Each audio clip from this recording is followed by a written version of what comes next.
Ladies and gentlemen, welcome to PRC Foundation. আজকের আলোচনার topic হলো Introduction to Culture and Imperialism. Introduction to Culture and Imperialism এর একটা গুরুত্বপূর্ণ কোয়েশ্চেন নিয়ে আজকে আমরা ডিসকাস করব। সেই গুরুত্বপূর্ণ কোয়েশ্চেনটা হচ্ছে discuss the role of English novels in perpetuating imperial rule. Perpetuating শব্দের অর্থ হচ্ছে গাইস স্থায়ী করা, চিরস্থায়ী করা বা এটাকে বাড়িয়ে নিয়ে যাওয়া। এটা হচ্ছে perpetuate। এই পারপেচুয়েটিং কিভাবে করেছে, আসলে নভেল কি ভূমিকা পালন করেছে ইম্পেরিয়ালিজমকে প্রশস্ত করার জন্য, সেই কোশ্চেনটা নিয়ে আজকে চমৎকারভাবে পয়েন্ট আউট করে আমরা আলোচনা করব। তো গাইস, এই নোটটা কালেক্ট করার জন্য তোমরা ওয়েবসাইট ভিজিট করতে পারো।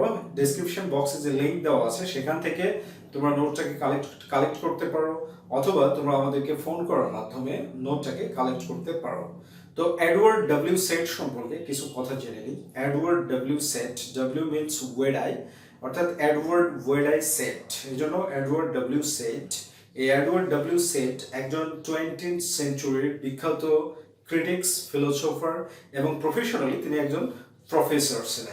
গাইস, তার লাইফ ডিউরেশন হচ্ছে 1935 to 2003 এবং এডওয়ার্ড ডব্লিউ সেট এই introduction to culture and imperialism, এই যে এটাকে তার কিন্তু একটা কালেকশন অফ এসেস বলা হয়। এটার পিছনে কারণ হচ্ছে 1985 এবং 86 তিনি কানাডা এবং ইউনাইটেড স্টেটস অফ আমেরিকার বিভিন্ন ইউনিভার্সিটিতে এই কালচার অ্যান্ড ইম্পেরিয়ালিজম এটা নিয়ে তিনি কি করছিলেন, বক্তব্য দিচ্ছিলেন, অর্থাৎ লেকচার দিয়ে বেড়াচ্ছিলেন। আর সেটা থেকে কালেক্ট করেই এই এসেটাকে 1993-তে পাবলিশ করা হয়েছে। এখানে আরো একটা বিষয় বলে রাখি গাইস, ভিডিওতে ভিউ যেমনই হোক না কেন, লাইক, শেয়ার এবং কমেন্টের পরিমাণ কম। তোমরা ডিমান্ড করবে, আসলে তোমরা কি চাও, যা চাবে লিটারেচার সম্পর্কে সেটা দিতে আমরা আসলে বাধ্য থাকবো ইনশাআল্লাহ। আর তোমরা বেশি বেশি করে লাইক শেয়ার করবে, ঠিক আছে, যেন সবাই এটা থেকে উপকৃত হতে পারে। তো এখানে এডওয়ার্ড ডব্লিউ সেট যেভাবে বিষয়টাকে উপস্থাপন করেছে, তার জন্য তোমরা একটা ইন্ট্রোডাকশন ক্রিয়েট করতে পারো এইভাবে। আমি একটা মডিউল বলে দিচ্ছি, আর সেটা হলো যে এডওয়ার্ড ডব্লিউ সেট সূক্ষ্মভাবে বিশ্লেষণ করেছেন ইংলিশ নভেলসগুলোকে, যেগুলোর ডুয়ালিটি আছে। ডুয়ালিটি মিনস দ্বৈততা, মানে একদিক থেকে এরা এরকম, আরেক দিক থেকে এরকম। তো এই ডুয়ালিটি বলতে এডওয়ার্ড ডব্লিউ সেট যেটাকে বুঝিয়েছেন সেটা হচ্ছে যে নভেলগুলো সাধারণত পড়া হয় কি বেস্ট সোর্স হিসাবে লার্নিং কালচারের, প্লিজারেবলি এবং লুক্রেটিভলি। আর এটার সেকেন্ড যে সাইজ সেটা হচ্ছে জাইগ্যান্টিক রোল প্লে করেছে ইম্পেরিয়ালিজমটাকে প্রশস্ত করার জন্য, পারপিচুয়েটিং করার জন্য জাইগ্যান্টিক রোল প্লে করেছে। So in English you can say like that the English novels which have been scrutinized by Edward W. Said have duality. It means primarily that the novels are considered to be the best form of learning about culture and arts, and secondly, it has played a gigantic role to perpetuate imperialism or imperial rule. এইভাবে তোমরা একটা introduction create করতে পারো, there is no problem. আর এটা বলে রাখি যে যাদের ইংরেজি ট্রান্সলেটিং পাওয়ার ভালো, গ্রামাটিক্যাল মিস্টেক হয় না, তারা এই লেকচারটাকে যদি সুন্দরভাবে ট্রান্সলেট করে দাও তাহলে ইনশাআল্লাহ ভালো মার্কস পাবে, আই এক্সপেক্ট, কারণ এটার উপরে রিসার্চ করে পয়েন্টগুলোকে আউট করা হয়েছে। এবার যে ডাইভার্স রোলের কথা সেটা পয়েন্টে চলে যায়। ফার্স্ট অফ অল যে পয়েন্টটা আসে সেটা হচ্ছে এক্সপ্লোরেশন অফ স্ট্রেঞ্জ রিজিয়নস, এটা হচ্ছে ফার্স্ট পয়েন্ট। এখন প্রশ্ন হতে পারে যে এই স্ট্রেঞ্জ রিজিয়নস, অদ্ভুত অঞ্চলগুলো আবিষ্কার করার মাধ্যমে কিভাবে নভেল ইম্পেরিয়াল রোলটাকে প্রশস্ত করে থাকে।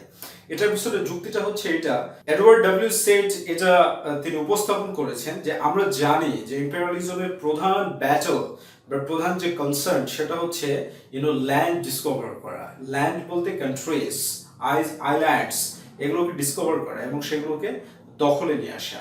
তো এখানে কি হয়েছে যে নভেলসগুলো এই এক্সপ্লোরার্সদের পাশাপাশি কি করেছে, যে কল্পনা থেকে বিভিন্ন ধরনের দ্বীপের কথা বলেছে, বিভিন্ন ধরনের রাষ্ট্রের কথা বলেছে। আর এই কারণে তিনি কি বলেছেন যে এক্সপ্লোরেশন করে থাকে নভেলসগুলো। ইংলিশ নভেলস আসলে কি করেছে, এক্সপ্লোর করেছে, বিভিন্ন দ্বীপ এক্সপ্লোর করেছে। এবং এখানে আরেকটা বিষয় ইম্পর্টেন্ট যে একজন এক্সপ্লোরার, যেমন বিখ্যাত একজন এক্সপ্লোরারের নাম উল্লেখ করেছেন ক্যাপ্টেন কুক, যিনি অস্ট্রেলিয়া আবিষ্কার করেছিলেন। তো এই এক্সপ্লোরার্সরা কি করেছে যে শুধুমাত্র দ্বীপগুলো আবিষ্কার করেছে, কিন্তু এদের যে কালচার, সাইকোলজি এগুলো সম্পর্কে কোনো ইনফরমেশন কিন্তু এক্সপ্লোরার্সরা দিতে পারেনি। But at the same time simultaneously কিন্তু নভেলগুলো দ্বীপ সম্পর্কে কথা বলেছে এবং তার যে কৃষ্টি, কালচার, সংস্কৃতি সেটা সম্পর্কেও যথেষ্ট সাফিসিয়েন্ট ইনফরমেশন দিয়েছে।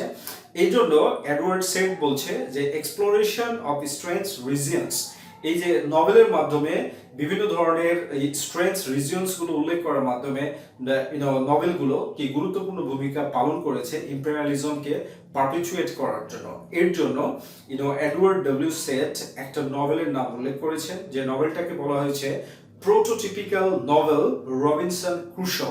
প্রোটোটিপিক্যাল নভেল রবিনসন ক্রুশো, এটাকে তিনি উল্লেখ করেছেন। প্রোটোটিপিক্যাল বলতে আসলে আমরা কি বুঝি? যদি তুমি ডিকশনারি মিনিং খুঁজো তাহলে যেটা পাবে, representing of original type after which other similar things or patterns or other similar designed or patterned।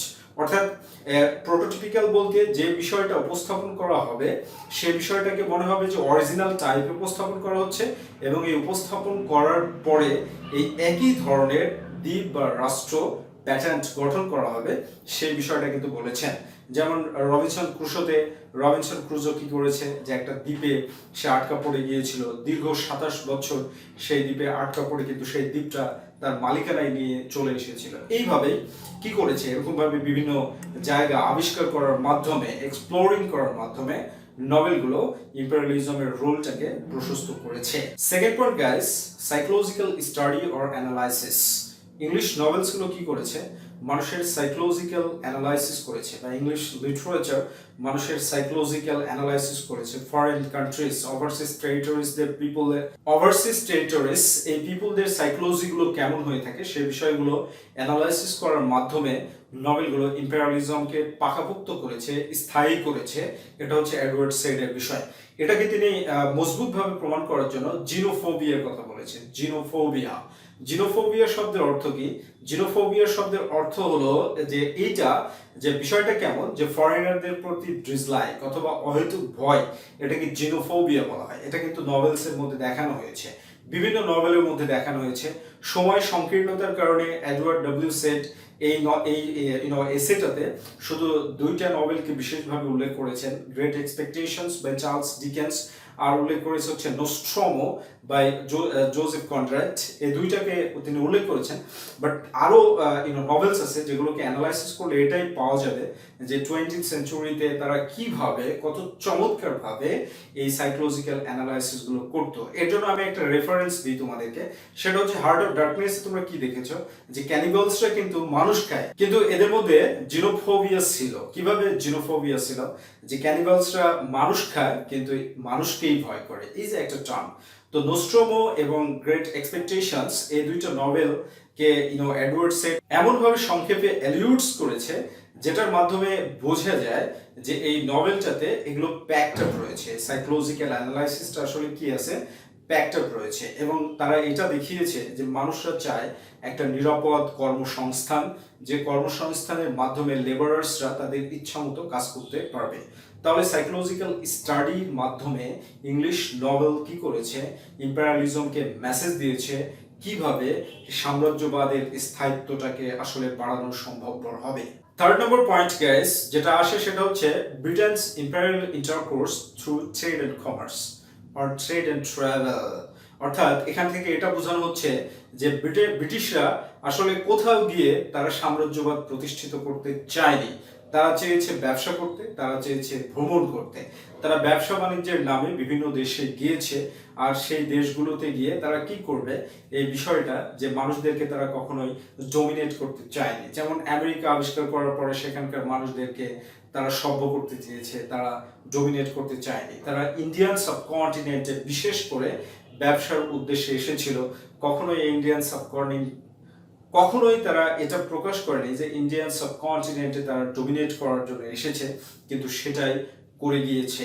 তো এইভাবে এই যে ট্রেড অ্যান্ড ট্রাভেল এই বিষয়টা ইংলিশ নভেলে উপস্থাপন করার মাধ্যমে ইংলিশ নভেলিস্টরা এতটাই চতুর তারা যে ইম্পেরিয়ালিজমকে আসলে কি করেছে, পিউরিফাইড করেছে, ফ্ললেস করেছে, এবং এরকম বিভিন্ন ধরনের ইনফরমেশন তারা নভেলের মাধ্যমে দিয়ে কি করেছে, যে ইম্পেরিয়ালিজমকে পারপেচুয়েট করেছে। এখানে আরেকটা ব্যাপার বলে রাখি, সেটা হচ্ছে যে একজন যখন নিউলি অ্যাপয়েন্টেড ইম্পেরিয়ালিস্ট কোথাও কোনো সাম্রাজ্যবাদী বা কোনো ওভারসিজ টেরিটরিতে তার অ্যাপয়েন্টমেন্ট হয়, সে কিন্তু এই নভেলগুলো পড়লে এই মানুষের কৃষ্টি, কালচার, তাদেরকে কিভাবে শাসন করা যাবে, তাদের সাইকোলজিটাকে কিভাবে পিক আপ করা যাবে, সেই ইনফরমেশনগুলো সবগুলোই পেয়ে যায়। এভাবেই গ্রেট এক্সপেকটেশনস এর মাধ্যমে, ট্রাভেলের মাধ্যমে অস্ট্রেলিয়াতে প্যানেল কলোনি গঠন করেছে, যেটা হচ্ছে পাপ মুক্ত বা কলঙ্ক মুক্ত। ইন্ডিয়ান সাবকন্টিনেন্টে এসে তারা ট্রেডিং কোম্পানি গঠন করেছে, ইস্ট ইন্ডিয়া কোম্পানি, যেটা পাপ মুক্ত, কলঙ্ক মুক্ত। পরবর্তীতে বিষয়টা কি হয়েছে, পলিটিক্সে গড়িয়েছে বা ব্রিটিশ সরকারের অধীনে গিয়েছে, কিন্তু সর্বপ্রথম তারা ইস্ট ইন্ডিয়া কোম্পানি কিন্তু গঠন করেছে। তাহলে এইভাবেই ট্রেড অ্যান্ড ট্রাভেলের মাধ্যমে ইংলিশ নভেল ব্যাপক ইনফরমেশন দিয়ে কি করেছে, ইম্পেরিয়ালিজমকে সচেতন করেছে, মেসেজ দিয়েছে, আর এই মেসেজের মাধ্যমে তারা ইম্পেরিয়ালিজমকে পারপেচুয়েট করেছে। নেক্সট পয়েন্ট যেটা আসে গেছে সেটা হচ্ছে ল মিশন সিভিলিসেট্রেস আর সিভিলাইজিং মিশন। সিভিলাইজিং মিশন এর সম্পর্কে কিন্তু ইম্পেরিয়ালিজমের যে নভেলগুলো সেগুলোতে ব্যাপকভাবে কি উপস্থাপন করেছে। কিভাবে দেখো, যে এই সিভিলাইজেশন মিশনটা মূলত 15th সেঞ্চুরিতে স্টার্ট হয়েছিল পর্তুগাল এবং ফ্রান্সের মাধ্যমে, কিন্তু এই সিভিলাইজেশন মিশনকে ফ্লোরিস্ট করেছে বা আরো এক্সপান্ড করেছে কিন্তু ব্রিটিশ কলোনিয়ালাইজেশন বা ব্রিটিশ সাম্রাজ্যবাদ, কিন্তু এটাকে ব্যাপক পরিমাণে ছড়িয়ে দিয়েছে। এরা বিভিন্ন জায়গায় লাইট বিয়ারার হিসাবে ভ্রমণ করেছে এবং সেখানে গিয়ে তারা নিজেদের আধিপত্য বিস্তার করেছে। তারা যে করাপশন, পাওয়ার, লাই, এগুলোই হচ্ছে তাদের মূল কথা, এগুলোকে তারা কখনোই স্বীকার করেনি, বরং তারা কি করেছে, সভ্য করতে গিয়েছে। বিভিন্ন বর্বর জাতিকে তারা সভ্য করতে গিয়েছে, যেমন আফ্রিকাতে সভ্য করতে গিয়েছে মানুষদেরকে, স্যাভেজদেরকে, সাউথ আমেরিকান রিপাবলিকগুলোতে মানুষদেরকে স্যাভেজ করতে গিয়েছে, এই বিষয়গুলো। তো এখানে এডওয়ার্ড সেড এই পয়েন্টটাকে পাকাপোক্তভাবে প্রমাণ করার জন্য বেসিক্যালি নস্ট্রোমোকে সাপোর্ট করেছেন। যে নস্ট্রোমোতে যেটা বলা হয়েছে সেটা যে জোসেফ কনরেডকে তিনি কিন্তু কি বলেছে, যে প্রসিকিউসার বলেছে, প্রসিকিউসার বা পায়োনিয়ার বলেছে যে জোসেফ কনরেডের নভেলগুলো যদি পড়া যায় তাহলে ওয়েস্টার্ন ভিউ, থার্ড ওয়ার্ল্ডে যে কি ধরনের ভিউ ছিল ওয়েস্টার্নার্সদের, সেই ভিউগুলো একেবারে সুস্পষ্ট হয়ে যায়। এখানে আর কোনো ধরনের কোনো প্রবলেম থাকে না বোঝার জন্য। তুমি নিট অ্যান্ড ক্লিন বুঝতে পারবে যে আসলে এরা কি ধরনের মন মানসিকতা বহন করত। আর এর জন্য কিন্তু এখানে একটা তিনি মজবুতভাবে বলেছে যে জোসেফ কনরেড, সে এটা বলছে যে আমরা ওয়েস্টার্নার্স যারা আছি তারাই কিন্তু কি করব, নির্ধারণ করব যে কোন জাতি ভালো আর কোন জাতি খারাপ, কারণ আমাদের স্বীকৃতিতেই অনেক জাতি ভালো হয়েছে এবং অনেক জাতি খারাপের স্বীকৃতি পেয়েছে। তাহলে এই যে উপন্যাসের মাধ্যমে এই বিষয়গুলোকে ছড়িয়ে দেওয়া সারা পৃথিবীতে, আজকে তুমি যেখানে আছো সেই জায়গায় কি ঘটছে এটা কিন্তু মিডিয়া ছাড়া কখনো অন্য জায়গার মানুষ বুঝতে পারবে না, কিন্তু মিডিয়াতে যেভাবে বিষয়টাকে প্রেজেন্ট করা হয় সেইভাবে কিন্তু বিষয়টা মানুষের কাছে উপস্থিত হয়ে থাকে। এবং মিডিয়া যদি পজিটিভলি প্রেজেন্ট করে তাহলে মানুষ এটাকে পজিটিভলি অ্যাকসেপ্ট করবে, মিডিয়া যদি এটাকে নেগেটিভলি অ্যাকসেপ্ট করে গাইজ তাহলে মানুষ কিন্তু নেগেটিভলি অ্যাকসেপ্ট করবে। সিমিলার কন্ডিশন হচ্ছে ইংলিশ নভেলসগুলো হচ্ছে কি মিডিয়া। কিসের মিডিয়া? ইম্পেরিয়ালিজমকে ইনফরমেশন দেওয়ার, সারা পৃথিবীর মানুষদেরকে ইনফর্ম করার যে ইম্পেরিয়ালিজম আসলে খারাপ কিছু করছে না, এরা ব্যবসা করতে গিয়েছে, এরা মানুষদেরকে সভ্য করতে গিয়েছে, এরা বিভিন্ন সাইকোলজিক্যাল অ্যানালাইসিস করতে গিয়েছে যে অহেতুক মানুষকে ভয় পাওয়ার দরকার নেই, এরা বিভিন্ন পড়ে থাকা অদ্ভুত দিকগুলো আবিষ্কার করার মাধ্যমে সেখানকার মানুষদেরকে সভ্য করতে গিয়েছে, তাদেরকে ইমপ্রুভ করতে গিয়েছে। এইভাবে কিন্তু ইংলিশ নভেলস সারা পৃথিবীতে মেসেজ দিয়েছে, যেটা এখন আমরা পড়ছি। যার কারণে কিন্তু এডওয়ার্ড ডব্লিউ সেইড এটা প্রয়োজন মনে করেছে যে এই রাসটা ফাঁস করা দরকার। It is very much important. আসলেই তো তাই, কারণ এর ডুয়ালিটি তুমি যদি ক্যালকুলেট না করো তাহলে তো মনে হবে যেটা চমৎকার একটা ব্যাপার, বাট যখনই তুমি ডুয়ালিটি স্ক্রুটিনাইজ করছো তখন কিন্তু তুমি বুঝতে পারছো যে নভেলসগুলোর পারপাস কি ছিল। এখানে আমি আরো একটা দৃষ্টান্ত দিই যে এডমন্ড বার্ক, তিনি একজন একজন হচ্ছে ব্রিটিশ পার্লামেন্টারিয়ান, এই ব্রিটিশ পার্লামেন্টারিয়ান তিনি বিভিন্ন সময়ে বিভিন্ন কলোনির পক্ষে কথা বলেছে, কিন্তু এটা কিসের জন্য তিনি কথা বলেছেন? পারপেচুয়েট করার জন্য। যেমন তিনি সব কথা বলেছেন আমেরিকা যখন বিচ্ছিন্ন হয়ে যাচ্ছিল বা স্বাধীনতার জন্য সংগ্রাম করছিল, তখন তিনি ব্রিটিশ পার্লামেন্টে বক্তব্য দিয়েছেন, যে বক্তব্যটাকে পরবর্তীতে কি করা হয়েছে, এসে হিসেবে প্রকাশ করা হয়েছে, আর সেটার নাম হচ্ছে রিকনসিলিয়েশন উইথ আমেরিকা। এটা পড়বে অনেক একটা ইন্টারেস্টিং ব্যাপার, যে রিকনসিলিয়েশন উইথ আমেরিকা এই নামে একটা এসে আছে তার, যেখানে তিনি ব্রিটিশ সরকারকে বুঝাচ্ছেন যে আমেরিকা একটা বেটার টেরিটরি, এটাকে আমরা হারাতে পারি না, যার কারণে এদের সাথে রিকনসিল করা হোক, পুনরায় আপোষ করা হোক, বন্ধুত্ব স্থাপন করা হোক। এবং ইন্ডিয়ান সাবকন্টিনেন্টকে নিয়ে তিনি কি বলেছেন পক্ষে, যে ইস্ট ইন্ডিয়া বিল, ফক্স ইস্ট ইন্ডিয়া বিল, যেখানে তিনি এই ইন্ডিয়া কখনো ভ্রমণ করেনি, কিন্তু 60,000 কিলোমিটার্স এই দীর্ঘ একটা ইন্ডিয়ান সাবকন্টিনেন্ট, সেটাকে নিয়ে তিনি পক্ষে কথা বলেছেন। আসলে এটা কি পক্ষে ছিল? ইটস নট লাইক দ্যাট, আসলে পক্ষে ছিল না। এখানে গুড গভর্নেন্সের নামে যেন ইম্পেরিয়ালিজমটাকে পারপিচুয়েট করা যায়, আরো গাঢ়ভাবে কি স্থায়ী করা যায়, সেই বিষয়টা নিয়ে কিন্তু তিনি মেসেজ দিয়েছেন। তাহলে এইভাবে ইংলিশ নভেল ইম্পেরিয়ালিজমকে পারপেচুয়েট করেছে। লাস্ট পয়েন্ট হিসেবে আমি তোমাদেরকে যেটা বলতে চাই সেটা হচ্ছে অ্যান্টি ইম্পেরিয়ালিস্টিক ভিউ। এই অ্যান্টি ইম্পেরিয়ালিস্টিক ভিউটা যদি তোমরা ক্যালকুলেট করো, তাহলে দেখবে যে প্রশ্ন আসতে পারে যে অ্যান্টি ইম্পেরিয়ালিস্টিক ভিউ এর মাধ্যমে আবার কিভাবে ইম্পেরিয়ালিজম স্থায়ী হচ্ছে। This is very much good question, but it is interesting to be noted that Edward Said has been able to figure out this. এটাকে তিনি উপস্থাপন করতে তিনি সক্ষম হয়েছেন। কারণ কি, যে সক্ষমতার, যে এই অ্যান্টি ইম্পেরিয়ালিস্টিক ভিউ এর মধ্যে তিনি বেসিক্যালি দুইটা পয়েন্টকে উল্লেখ করেছেন, মানুষকে দেখিয়ে দিয়েছেন যে অ্যান্টি ইম্পেরিয়ালিস্টিক ভিউ এর মাধ্যমে আসলে কি করতে চেয়েছে, বিশেষ করে নোস্ট্রোমোতে বা জোসেফ কনরেড কি করতে চেয়েছে, যে এটা ইম্পেরিয়ালিজমকে বলছে ফরেন কালচার সম্পর্কে সচেতন হতে হবে।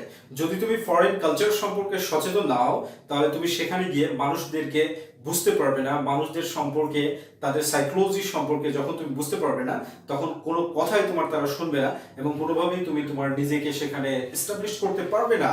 এই যে ঘাটিয়া একটা পয়েন্ট তিনি উল্লেখ করেছেন, যে এইভাবে কিন্তু নভেলগুলো ইনফরমেশন দিয়ে থাকে। এবং আরেকটা ব্যাপার কি বোঝানো হয়েছে, যে মানুষরা চায় হচ্ছে political willingness as alternative to imperialism. অর্থাৎ মানুষ ইম্পেরিয়ালিজম চায় না, পলিটিক্যাল কনসেপশন চায়, বাক স্বাধীনতা চায়, সাম্য চায়, সমতা চায়। এইভাবে এই বিষয়গুলো অ্যান্টি ইম্পেরিয়ালিস্টিক পয়েন্টের মাধ্যমে, সমালোচনার মাধ্যমে, ইম্পেরিয়ালিজমের করাপশনটাকে সমালোচনার মাধ্যমে এই বিষয়গুলোকে ফুটিয়ে তোলা হয়েছে।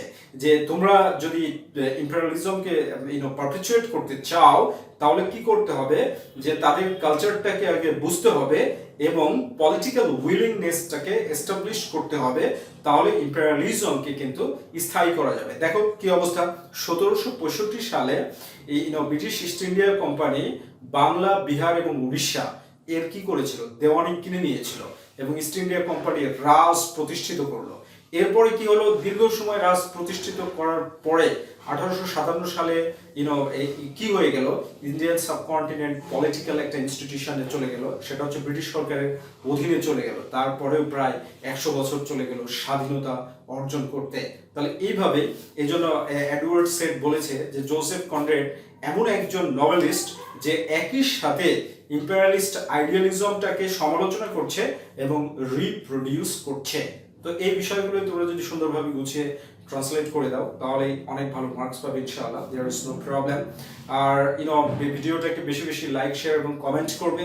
আর অবশ্যই অবশ্যই তোমার একটা মোরাল রেসপন্সিবিলিটি, যদি তুমি এই ভিডিও দ্বারা সামান্য উপকৃত হও, তাহলে তুমি তোমার বন্ধুদেরকেও উপকৃত করবে, জুনিয়রদেরকে এই ইনফরমেশনটা দেওয়ার মাধ্যমে তাদেরকে উপকার করবে। এটা তোমার মোরাল রেসপন্সিবিলিটি হয়ে দাঁড়ায় এবং কৃতজ্ঞতা প্রকাশের সর্বোত্তম প্রক্রিয়া। একটা ভিডিও করার জন্য অনেক পরিশ্রম করতে হয়, অনেক কিছু করতে হয়, তোমাদের বেনিফিটের জন্য এগুলো করা হচ্ছে। So no more today, have a good day.